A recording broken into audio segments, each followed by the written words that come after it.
नमो नमः। संस्कृत पाठशाला में आप सभी का स्वागत है। आज हम करेंगे आपकी पाठ्य पुस्तक रुचिरा का पहला पाठ का नाम है सुभाषितानी। तो सबसे पहले देख लेते हैं कि सुभाषितानी शब्द का अर्थ क्या है। सु अर्थात सुंदर, भाषितानी अर्थात बातें या वचन। तो सुभाषितानी शब्द का क्या अर्थ हुआ? सुंदर बातें या सुंदर वचन। तो चलिए सबसे पहले देखते हैं पहला श्लोक। पृथिव्यां त्रीणि रत्नानि जलमन्नं सुभाषितम् मूढ़हि पाषाण खंडेषु रत्न संज्ञा विधीयते। पृथिव्यां शब्द का क्या अर्थ है? पृथ्वी पर। पृथिव्यां पृथ्वी पर, त्रीणि रत्नानि त्रीणि तीन, रत्नानि रत्न। इस पृथ्वी पर 3 रत्न हैं। रत्न क्या होते हैं? कीमती पत्थर, बहुमूल्य पत्थर। ठीक है, तो श्लोक में आपको क्या बता रहे हैं कि इस पृथ्वी पर केवल 3 ही रत्न हैं, 3 ही कीमती चीजें हैं। कौन सी? जलमन्नम सुभाषितम। ये जो शब्द है जलमन्नम, इस शब्द का हम संधि विग्रह करेंगे। यहाँ पे संधि हो रखी है 2 शब्दों में, हम उन दोनों शब्दों को अलग करेंगे। जलम अलग हो जाएगा। जब जलम को हम अलग करेंगे तो म हलंत अलग होगा। जलम जमा अन्नम। ठीक है, माँ को जब आपने तोड़ा तो म हलंत जमा अ बना, जलम जमा अन्नम। तो इस पृथ्वी पर 3 रत्न कौन कौन से हैं? जलम पानी, अन्नम अनाज, सुभाषितम। सुभाषितम अभी मैंने आपको बताया था अच्छी बातें। 3 कीमती रत्न, पानी, अनाज और अच्छी बातें। पानी को क्यों बोला गया है रत्न? क्योंकि पानी हमारी प्यास बुझाता है। हम पानी के बिना जीवित नहीं रह सकते। इसी तरह से अन्न, अनाज, भोजन भी हमारी रक्षा करता है। भोजन के बिना क्या हम जीवित रह सकते हैं? नहीं। तो सबसे कीमती चीजें क्या है? पानी और भोजन। और उसके बाद सुभाषितम, अच्छी बातें। पानी तो पी लिया, भोजन भी कर लिया, जीवित हैं, लेकिन जीवित रहते हुए भी अगर अच्छे काम नहीं कर रहे, अच्छी बातें नहीं सुन रहे तो जीवन बेकार है। ठीक है, तो इस पृथ्वी पर 3 रत्न हैं, पानी, अनाज और अच्छी बातें। दूसरी पंक्ति देखिए। मूढ़हि, मूढ़ कौन होता है? मूर्ख व्यक्ति। मूढ़हि, मूर्खों के द्वारा, मूर्ख व्यक्तियों के द्वारा, पाषाण खंडेषु, पत्थर के टुकड़ों में। पत्थर के टुकड़ों को क्या कहा गया है? रत्न की संज्ञा विधीयते, दी गई है। ठीक है, मूढ़हि मतलब वो मूर्ख लोग हैं जो पत्थर के टुकड़ों को, पत्थर के टुकड़े क्या? हीरा, मोती, पन्ना, ये सब हैं क्या? पत्थर के टुकड़े हैं। क्या हम इनको खा के जीवित रह सकते हैं? क्या प्यास लगने पर इनको पिया जा सकता है? नहीं। तो वो कह रहे हैं कि मूढ़हि, मूर्खों के द्वारा, पाषाण खंडेषु, पत्थर के टुकड़ों को, रत्न संज्ञा विधीयते, रत्न की संज्ञा दी गई है, रत्न कहा गया है। वो मूर्ख हैं जो ये बोलते हैं कि जो हीरा, मोती, पन्ना ये सारे रत्न हैं। ये रत्न नहीं है। वास्तव में रत्न क्या है? पानी, अनाज और अच्छी बातें। ठीक है, तो अब देखते हैं दूसरा श्लोक। सत्येन धार्यते पृथ्वी, सत्येन तपते रविः, सत्येन वाति वायुश्च सर्वं सत्य प्रतिष्ठितम्। सत्येन धार्यते पृथ्वी। पृथ्वी आपको पता है धरती या धरा। ठीक है, धार्यते मतलब धारण करती है, धारण किया जाता है। सत्येन, सत्य से। पृथ्वी सब कुछ सत्य से धारण करती है। यह एक बहुत बड़ा सत्य है कि पृथ्वी सब कुछ धारण करती है। सब कुछ धारण करती है। हमें किसने संभाला हुआ है? पृथ्वी ने। ठीक है, सारे जीव जंतु, पेड़ पौधे, नदियां, समुद्र, सारे किसने संभाले हुए हैं? पृथ्वी ने। तो पृथ्वी सत्येन धार्यते, सत्य से धारण करती है। सत्येन तपते रविः, रविः क्या? सूर्य, सूरज। सूरज तपते, तपता है। सूर्य तपता है, सूर्य रोशनी देता है, प्रकाश देता है। ये क्या है? सत्येन, कैसे देता है? सत्य से देता है। ठीक है, पृथ्वी सत्य से धारण करती है, सूर्य सत्य से तपता है। सत्येन वाति वायुश्च, वायुश्च शब्द की भी संधि होगी, संधि विग्रह होगा इसका। यहाँ पर 2 शब्द हैं जिन्हें हम अलग करेंगे। वायु, जो आपको श दिखाई दे रहा है आधा, वो क्या हो जाएगा? विसर्ग। वायु जमा च। ठीक है, तो च का क्या अर्थ है? च एक अव्यय शब्द है। च का अर्थ है और वायु, हवा, वाती। वाती शब्द का क्या अर्थ है? बहती है। कैसे बहती है? सत्येन, सत्य से बहती है। सत्य से ही हवा बहती है। वायु वाती। सर्वम सत्य प्रतिष्ठितम, सब कुछ सत्य पर ही प्रतिष्ठित है, सब कुछ सत्य पर ही टिका हुआ है। और वो सत्य क्या है? वो सत्य है परम पिता परमात्मा। ठीक है, जिसकी मर्जी से, जिसकी इच्छा से सारे काम अपने आप हो रहे हैं। पृथ्वी क्या कर रही है? अपनी धुरी पर घूम रही है, उसने हम सबको धारण किया हुआ है। सूर्य प्रतिदिन हमें अपनी रोशनी देता है, हवा चलती है। तो ये सारी चीजें किससे हो रही हैं? सत्य से हो रही हैं। सर्वम सत्य प्रतिष्ठितम, सब कुछ सत्य पर ही प्रतिष्ठित है, सब कुछ सत्य पर ही टिका हुआ है। तीसरा श्लोक देखिए। दाने तपसी शौर्य च विज्ञाने विनये नये, विस्मयो न ही कर्तव्यो बहुरत्ना वसुंधरा। दाने, दान करना, किसी को कुछ देना। आपने किसी गरीब को कपड़े दिए, भोजन दिया, वो क्या है? आपने क्या किया? दान किया। दाने, दान में। तपसी, तपस्या में। आपने चलचित्र में देखा होगा या कभी आपने दूरदर्शन पे देखा होगा तपस्वी कैसे होते हैं, तपस्या में लीन होते हैं तपस्वी। ठीक है, तो दाने, दान में। तपसी, तपस्या में, तप में। शौर्य, शौर्य शब्द का क्या अर्थ है? बहादुरी, वीरता, वीरता में। विज्ञाने, विज्ञान में। विनय, विनय का अर्थ है विनम्रता, विनम्रता में। नये, नये का अर्थ है नीति, नीति में। विस्मयो न ही कर्तव्यो, विस्मयः, विस्मयों का क्या हो जाएगा? विस्मयः। न कर्तव्यः, विस्मय नहीं करना चाहिए, अचंभित नहीं होना चाहिए, हैरान नहीं होना चाहिए। क्योंकि वसुंधरा बहुरत्ना, वसुंधरा का अर्थ भी है पृथ्वी। पृथ्वी कैसी है? बहुरत्ना, बहुत से रत्नों वाली है। रत्न किसे कह रहे हैं? रत्न कह रहे हैं उन महान लोगों को जिन्होंने इस पृथ्वी पर जन्म लिया है। श्लोक का तात्पर्य क्या है? कि श्लोक का अर्थ यह है कि इस पृथ्वी पर बहुत बड़े बड़े दानी, तपस्वी, शूरवीर, विज्ञान में बड़े बड़े चमत्कार करने वाले, ठीक है, नीति को जानने वाले बड़े बड़े लोग हुए हैं।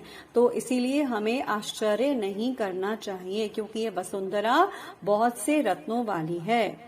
तो संक्षेप में एक बार फटाफट देख लेते हैं ये श्लोक। दाने, दान में। तपसी, तपस्या में। शौर्य, शूरता में। विज्ञान में, विनम्रता में और नीति में। विस्मय नहीं करना चाहिए, क्योंकि पृथ्वी बहुत से रत्नों वाली है। चौथा श्लोक देखिए। सद्भिरेव सहासीत सद्भिः कुर्वीत संगतिम, सद्भिर्विवादम मैत्रीम च ना सद्भिः किंचिदाचरेत्। सद्भी रेव, पहला शब्द, यहाँ पर भी हम संधि विग्रह करेंगे। दो शब्दों को मिलाकर एक शब्द बनाया हुआ है। सद्भी अलग हो जाएगा। रेव जो आपको दिखाई दे रहा है, र कैसे बना है? विसर्ग से बना है। तो र जो है वापस विसर्ग बन जाएगा। जब र विसर्ग बनेगा तो र के ऊपर जो ए लगा हुआ है उसको हम अलग कर देंगे। तो हमारे पास दो शब्द कौन कौन से आएंगे? सद्भिः जमा एव। ठीक है, सहासीत, इसकी भी संधि होगी, सह जमा आसीत। सद्भी रेव, सद्भी के अर्थात क्या? सज्जनों के साथ, सह अर्थात साथ। सद्भी एव सह आसीत, सज्जनों के साथ ही रहे। सज्जन कौन? अच्छे लोग। जो लोग बहुत अच्छे हैं, हमें उन लोगों के साथ ही रहना चाहिए। अच्छे मतलब कैसे? सत्य का साथ देने वाले, सच बोलने वाले, विनम्र लोग। तो अच्छे लोग मतलब जिनमें अच्छे गुण हैं। तो आपको किनके साथ रहना चाहिए? सद्भी एव सह आसीत, सज्जनों के साथ ही आसीत रहें। सद्भी संगतिम कुर्वीत, सद्भी सज्जनों की ही संगति करें। संगतिम कुर्वीत, संगति करें। संगति अर्थात उनका संग करें, उनके साथ ही रहें। सद्भिर विवादम मैत्रीम च, विवादम, यहाँ पर भी ये दो शब्द अलग होंगे, यहाँ पे संधि होगी। सद्भी, विवादम के ऊपर, वी के ऊपर जो आपको र दिखाई दे रहा है वो वापस विसर्ग बन जाएगा। तो दो शब्द कौन से आएंगे? सद्भिः जमा विवादम। ठीक है। तो सद्भि विवादम मैत्रीम च, सज्जनों के साथ ही विवाद कीजिए। अगर आपको, वैसे तो आपको झगड़ा करना नहीं है, बहस नहीं करनी, लेकिन अगर कभी झगड़ा करना भी पड़े तो किसके साथ कीजिए? अच्छे लोगों के साथ ही कीजिए, क्योंकि उनके साथ झगड़ेंगे भी तो कुछ ना कुछ अच्छा ही सीखने को मिलेगा।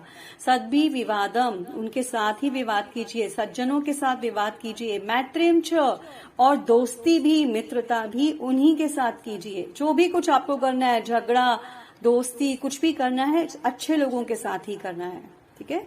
ना सद्भि, इस शब्द को भी हम, इसका भी विग्रह करेंगे। हमारे पास दो शब्द आएंगे, न जमा असद्भि। असद्भि कौन? दुर्जन, दुष्ट, बुरे लोग, ऐसे लोग जिनमें बहुत बुरी आदत है, झूठ बोलना, चोरी करना, ठीक है, झगड़ा करना बहुत ज्यादा। तो न असद्भि, असद्भि मतलब बुरे लोगों के साथ, न नहीं, किंचित आचरेत, इसको भी आप तोड़ दीजिए, इसकी संधि होगी यहाँ पे विग्रह, संधि विग्रह, किंचित जमा आचरेत।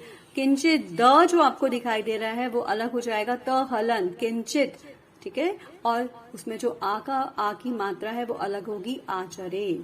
तो असद भी न, असद बुरे लोगों के साथ, किंचित न आचरेत, कुछ भी आचरण मत करो, किसी तरह का आचरण मत करो, बुरे लोगों के साथ किसी भी तरह का व्यवहार मत करो।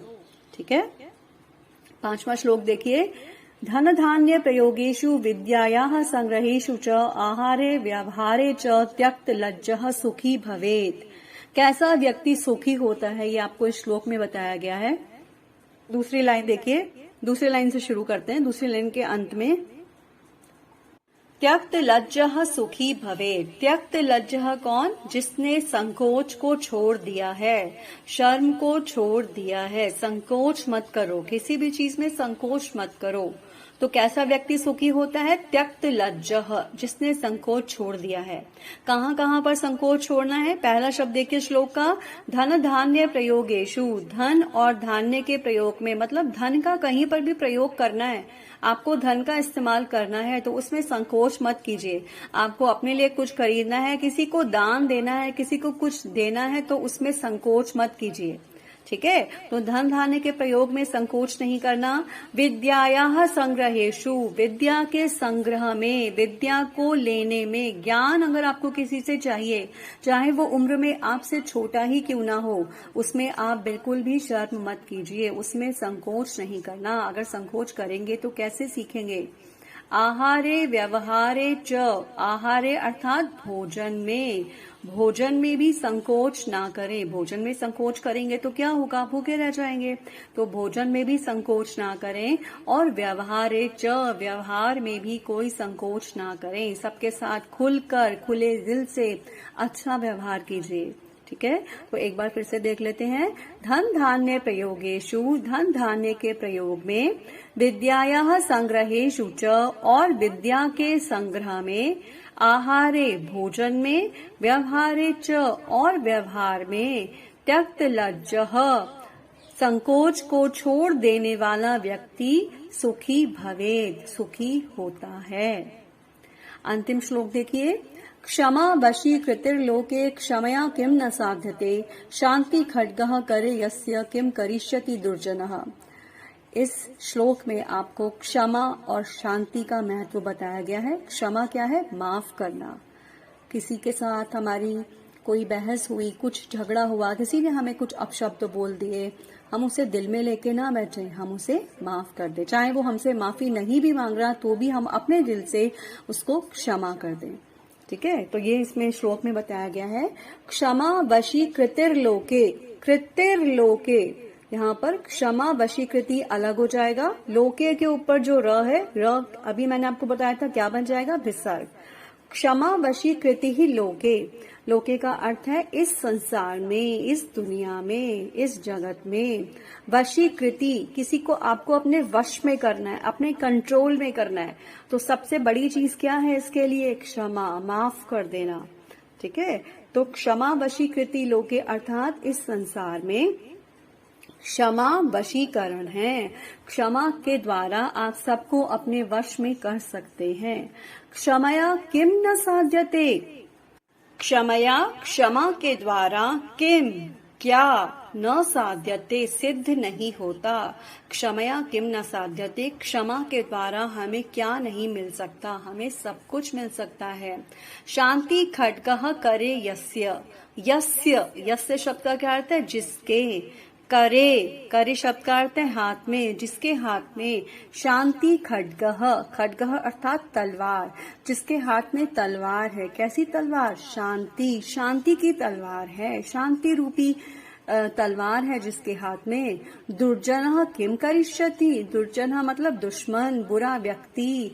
किम करिष्यति, उसका क्या करेगा, बुरा व्यक्ति उसका कुछ भी नहीं बिगाड़ सकता। अगर आपके हाथ में शांति रूपी तलवार है, आप सबको क्षमा करने के लिए तैयार हैं, तो कोई भी दुष्ट व्यक्ति आपका कुछ भी नहीं बिगाड़ सकता। एक बार फिर से देख लेते हैं। क्षमा वशीकृति लोके, लोके अर्थात संसार में, क्षमा वशीकरण है, क्षमा के द्वारा सबको अपने वश में कर सकते हैं। क्षमया किम न साध्यते, क्षमा से क्या नहीं मिलता। शांति खड्गः करे यस्य, जिसके हाथ में शांति रूपी तलवार है। दुर्जनः किम करिष्यति, दुष्ट व्यक्ति उसका क्या करेगा। तो इसके साथ हमारा ये पाठ यहीं पर समाप्त होता है। इसका अभ्यास कार्य हम करेंगे अगली कक्षा में। ठीक है, मिलते हैं अगले वीडियो में।